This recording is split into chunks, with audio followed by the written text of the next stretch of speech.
moms. Welcome back to another amazing episode of the Mama Work It podcast. So glad you're here. If you are new to the show, my name is Marissa Lonick, and I am the founder of Mama Work It, where we support women in the juggle of mom life, work life, wife life, fill in the blank life. Today, we have such a special guest. Her name is Garrett Wood Kusmierz. She is a mom, an entrepreneur, an author, and a fitness enthusiast. She is the founder of kozekoze, which is an innovative perinatal products company focused on reducing mess and stress for moms. Amen. So they can better bond with baby. She is also a mom to a 3.5-year-old little boy, and she is currently on an IVF journey. I cannot wait to dive into today's topic, which is all about the juggle of birthing business and babies simultaneously, as Garrett tells us more about her story and how she has made this work in her life. So, Garrett, thank you so much for being here. Thank you. I feel like I know you so well since we've recorded twice together now, and it's exciting to be with you here today. Yes, I know. Likewise, I can't wait to dive in and hear more about your story and all the incredible things you're doing. So let's start there. Tell us about your journey as a mom, as a business owner. I know you've been an entrepreneur for a long time, but kozekoze was really in conjunction kind of with motherhood for you. So tell me more. Yeah, it's almost as if I have twins like you. I had the idea for kozekoze one of the first nights home from the hospital. I was someone who always wanted to have kids. The second I got engaged, I was counting down to the wedding and to pregnancy. And when COVID moved our wedding, like we realized we were going to have to push it back at least a year, I said, if our wedding is canceled, I want a puppy or a baby. And my husband got me a stuffed animal, and I was like, that does not count. So we tried once, and I was pregnant, and it was the most, literally first try, easy pregnancy, had a very traumatic birth though. And so went into the hospital for an induction on a Monday, did not leave the hospital until the next Sunday. I had given birth on Thursday. So 4 days in labor, 4 days of no sleep, like not a wink of sleep. And then I got home and my milk came in, and I was leaking everywhere. I was leaking so bad that I was sleeping on a towel, because after 2 days in a row of changing my sheets, I was like, this is too much work. I have a baby. My mom was there to help, but like even with my mom and my husband on paternity leave, too much laundry. And so I said, God, I was changing diapers. Like, I want a diaper for my boobs. Like the pads, everyone says put pads in your bra, but my bras were too tight. And so I tried to put the pads in a cami, but the cami was like leaving red marks. It was just chaos. And so I sat on the idea to invent the world's first absorbent disposable bra for about 18 months. And as soon as our wedding was over and the haze of postpartum was lifted, I filed an LLC. I called my college roommate, and she at the time wasn't a mom. She was trying to get pregnant, actually. And I was like, this is a crazy idea, and you may not relate at all, but you're really smart. We ran our sorority together. I was like, can you? And I had heard that she wasn't loving her job. I was like, do you want to like try this crazy idea with me? And her brother's an entrepreneur, her twin brother. And so she was like, yeah, let's try it. And she ended up getting pregnant early on, but gave birth at 24 weeks. So we have been building kozekoze with her in the NICU for 237 days.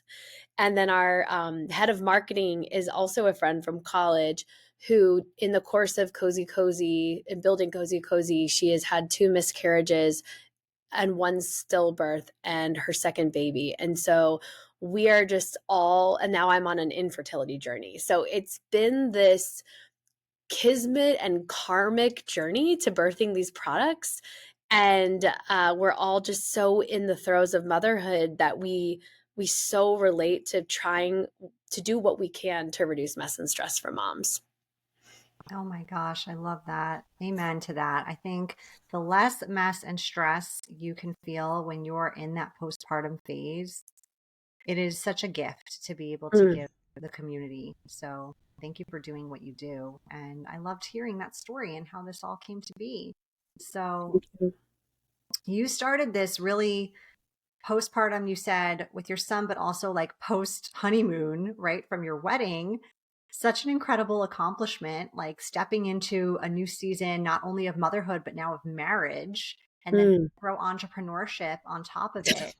What are the sacrifices that Mm. you feel like have come up in starting a business when you are postpartum, when you are newlywed, like when you're kind of new at all these other things as well?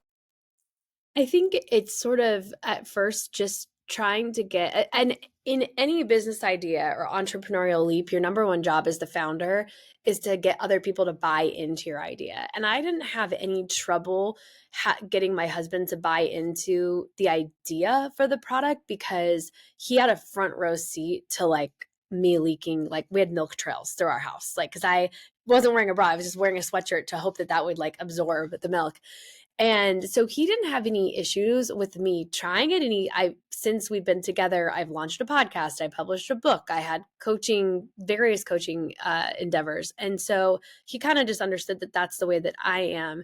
But he thought I was going to invent it like in our basement by myself and just sell like one at a time until it grew. And I was like, absolutely not. Like, we are sourcing this, we are making this be able to be manufactured at scale to sell to Target because that's where moms shop. Like, I had this grandiose vision that everything I was doing, he's like, yeah, but why are you doing that? You don't have a product yet. I'm like, well, we have to lay the tracks that when the product's done, this has to happen. So I think the sacrifices were, once I was kind of through the haze, like I said, of postpartum, I started waking up at 5, which I learned the hard way. I need more sleep. I used to teach 5 a.m. berries classes, and I thought I could kind of go back to my 20-year-old self's energy, and that just didn't work. By the end of 2023, I was burnt out. But besides sacrificing sleep, I think it's been more about he didn't understand how much of myself I was going to give. So it was almost so we started trying to conceive about 6 months before I started kozekoze. My son was 10 months old.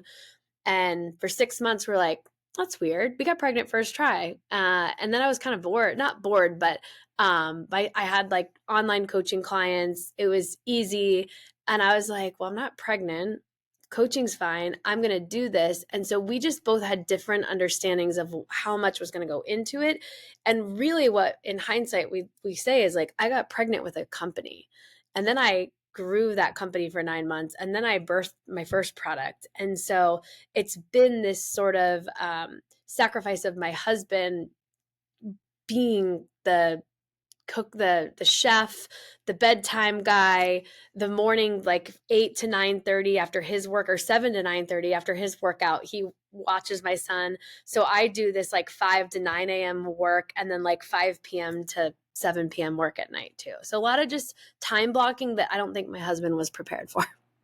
Yeah. Yeah. I mean, it's a shift anyway, just from regular life when you become a parent, because all of a sudden it's like this very demanding person to take care of 24/7, right? And Mm. so it's a total shift there. And then there's a business being birthed on top of it, which that's another big time, requires a lot of your energy. Even when you're not like officially working on it, you're thinking about it. And Yeah. so your mind isn't necessarily present. So it's not even a shift in that logistical schedule, which you guys definitely got that down pat. But it's like a shift in understanding and Mm. empathy and like emotion Yeah. of just really being okay with the fact that like every free moment, let's say that Garrett has, isn't necessarily going to be dedicated to the Yeah. relationship. Yeah. I think that was a hard one for both of us because it's sort of like we could feel the snowball moving, and it wasn't like we wanted to stop it or that we needed to stop it. It was more like, oh, we both want to spend time together, and we're both realizing that I'm either too tired or he's too tired, or I have this to do, or he helped me while I did this and now he has to do that. And I would definitely say that the sacrifice was for sure our time together. But I am happy to report, but by the end of 2024, after 2 years of business, we are very close, and I feel really good about where we are. I'm like just in time to hopefully get pregnant again. Yes, definitely. So you kind of alluded to this a little bit of kind of what your routine looks like. So you have this like early morning work sesh and kind of late evening work sesh. So you get to be more of like a traditional stay-at-home mom during like the daytime hours, and your husband's doing more of like a traditional work schedule during that time, and that's sort of how you guys balance it. What am I missing anything? Yeah. So when my son was born, I would say like around 12 weeks, we hired someone for just 1 day a week. And that was huge for 4 hours because I could see my coaching clients like after hours or in that 4 hour block. So that was very manageable. And then we had someone until this year with pre-K, we've always had a nanny for like 2 solid days, but those were like 9 to 3.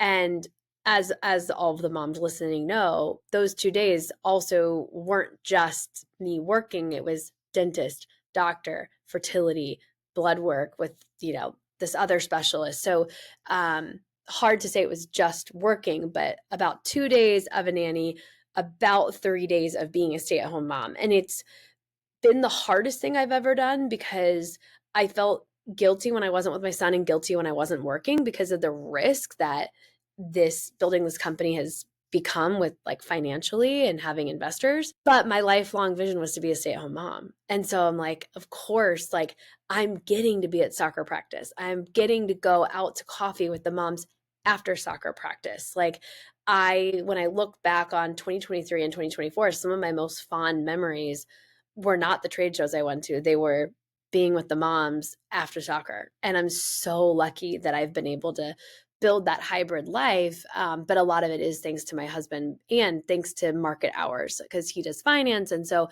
he pretty much logs in like just before 9 and he's done at 4:30. And it's very, very helpful and he also loves to wake up at like 4:45 and work out at 5. So he's done with his workout in his shower by 7 latest. And then he's free till 9. So it's very helpful. Yeah. Yeah.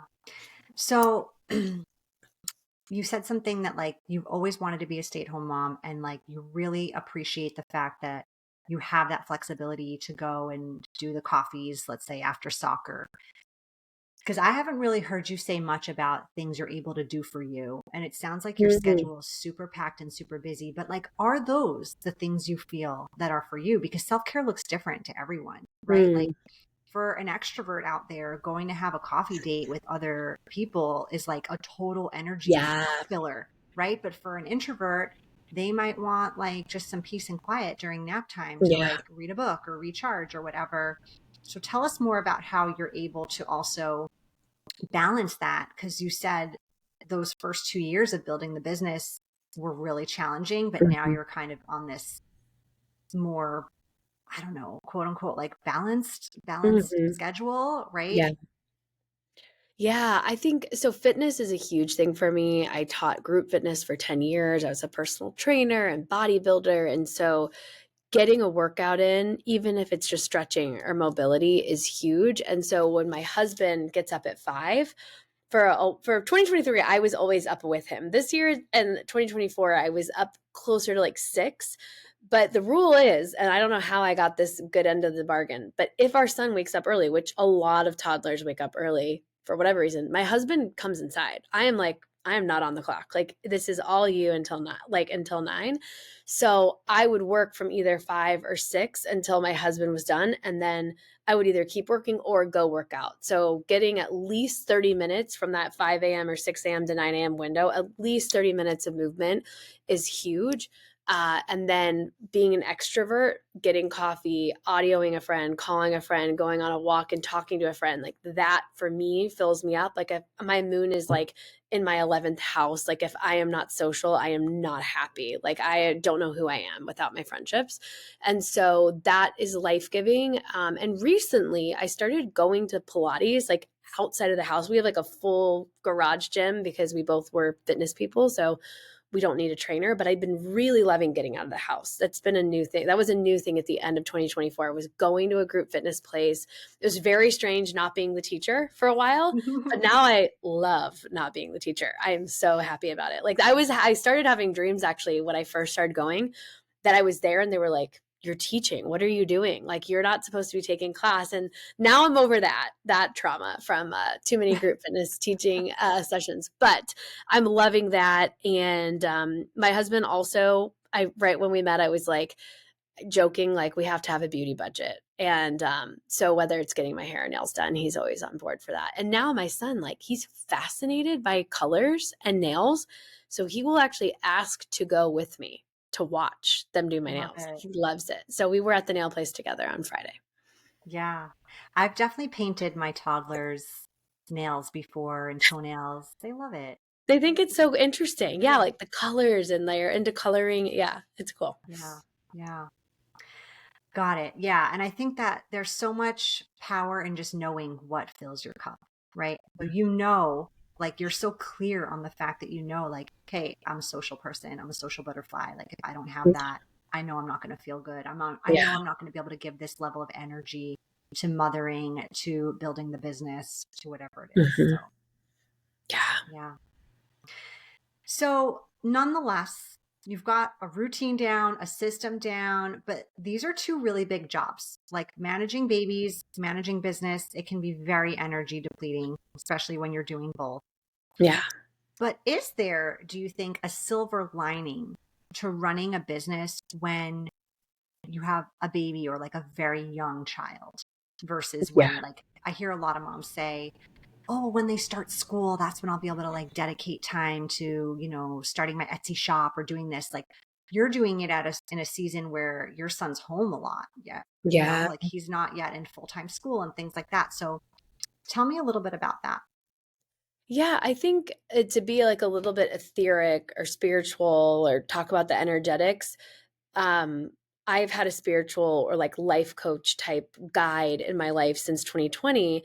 And part of working with her was really learning the chakra system and understanding that. And when you think about physically growing a human, your sacral chakra is like literally on fire. Like it is doing the most. And you see a lot of women get pregnant and become very inspired or have this like life-changing aha or new direction that they want to take in life. And it's true energetics of what's happening with your sacral chakra. And I'm such an example of that. I have this baby and then boom, it's downloaded. This is the company. The name's kozekoze. These are the colors. This is what we're doing. And I couldn't not listen to that. And so when you think about what's happening with your body and what's changing, and when you have that true inspiration, I think it's the right time, whether it's just for 30 minutes at a nap time or it's for 2 hours when they're at preschool, to throw spaghetti at the wall, because that's when you're feeling the truth of the inspiration and the shift and the change. And it may not last more than 6 months, but I think trying it and keeping your brain and your mind fed, if that's something you were used to, if you were working 40 hours a week and then you're supposed to go to nothing, I mean, that's a massive shift. And so I think it's important to, whether or not you turn it into a business, leave space for yourself to listen to your own creative inspirations. And I think that, not to your question about whether it's before school or once they're in school, but comparing myself to how I was in my 20s, I would obsess about so many things and waste time and energy doing way too much. And I think kids put a lot of things in perspective, and toddlers, especially, babies, especially, bring you to presence. Like they need you now and they need your attention. And so I think it helps you balance yourself. I mean, I'm not perfect at this. I did burn out in 2023, but they really help you balance. Like, for instance, I wasn't sitting on the grass at the park in my 20s. I was hunched over my laptop all day and then taking a berries class or teaching a berries class. Whereas like I'll be here and then I'll work a half day and then I'll go to the park for 2 hours and be outside in nature, pulled into presence because he's screaming that he needs my help, kind of a thing. So I think that when they're little, they're like your little business spirit guide to keep you grounded and present. That's the best thing I've heard in a long time. The Oh, little business spirit guide. That's amazing. Yeah. Yeah.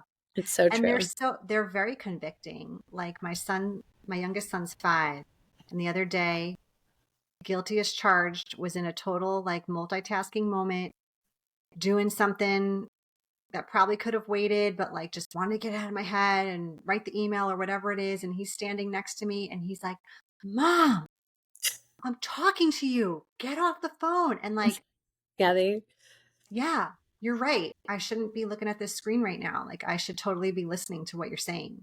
So Yeah, they get so yeah, when they can talk and explain that to you, you're like, "Oh my gosh, you're so right." yeah, They bring yeah, you right here right now. totally. Yeah. All right. Well, we are at that point in our show where we are going to shift over to our lightning round where I'm going to ask Ooh, you just fun, random, personal questions. Are you ready? love. Sure. All right. Let's go. Well, we already know you're an extrovert, so I won't ask you that. But let's see. If you could go on vacation tomorrow anywhere in the world, where would it be and why? New Zealand. I love New Zealand. My dad's a dual resident, and we've gone the last 2 years in February when it's sort of their like July into August part of their summer. And it's just gorgeous. And you also feel this is in Wanaka, specifically on the South Island. You feel like you go back in time like 20 to 50 years. Like people are really friendly, the community is really connected, everything's laid back. It's just sort of like a little dreamland, but it also looks like you landed on another planet. And maybe that's because it takes you like 36 hours to get there, but from Boston. But I love it so much. Yes, I have followed, I think, your last New Zealand trip, and it looked spectacular So and like worth just it. the hikes and the beauty. So that's on my list too, for I sure. want to be a salesperson for New Zealand.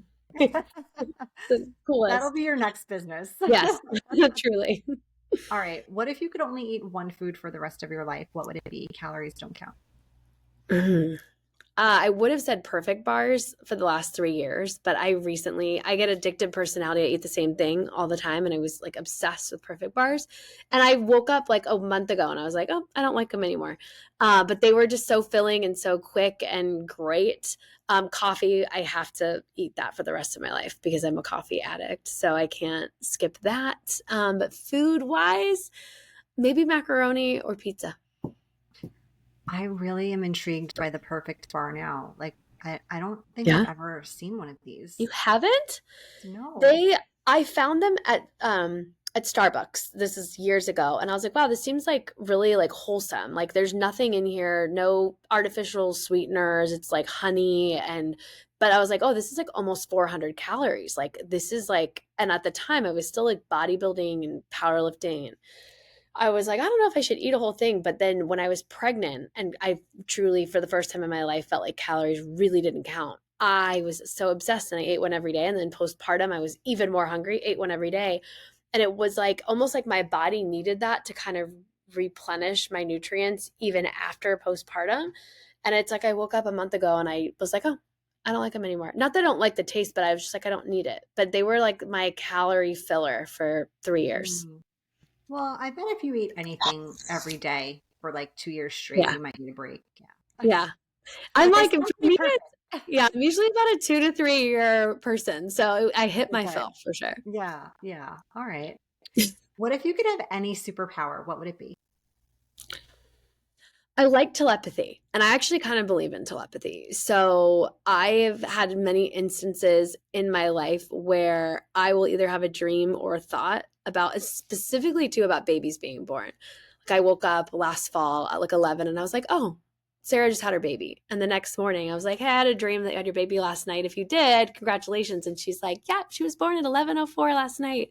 And I was like, yes. So I can always tell when people are pregnant, like even friends I haven't talked to in like several months, I'll be like, I bet Hattie is pregnant right now. And then like I'll see the Instagram up. Like I just know those things. And so sometimes I'll test it and I'll be like in a meditative state and I'll like send a message to a friend and like then they'll text me the next day. So I think telepathy is cool. I believe that we're getting there as a species and some people have already been there, but I think that's one thing that I would love to just know that I could do.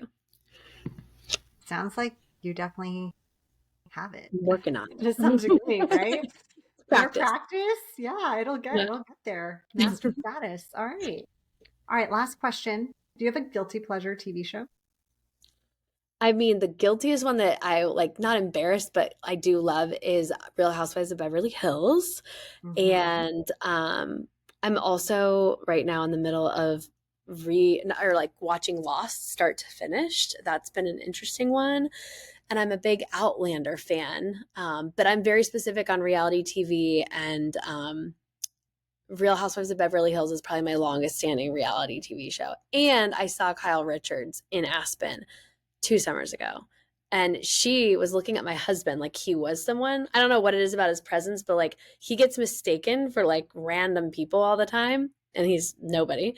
And I watched her like look at him, and then I'm looking at her like, because when you see a celebrity, you first feel like you know them, but you don't.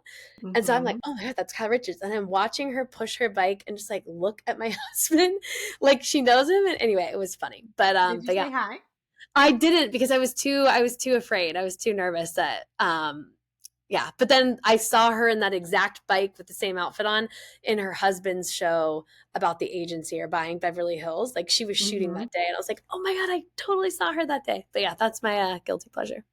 Yeah, not a bad one. No. Not at all. All right. Well, where can people find you, learn more about Cozy Cozy and all its amazing products? Yeah, so kozekoze.com, spelled with a K, Koze,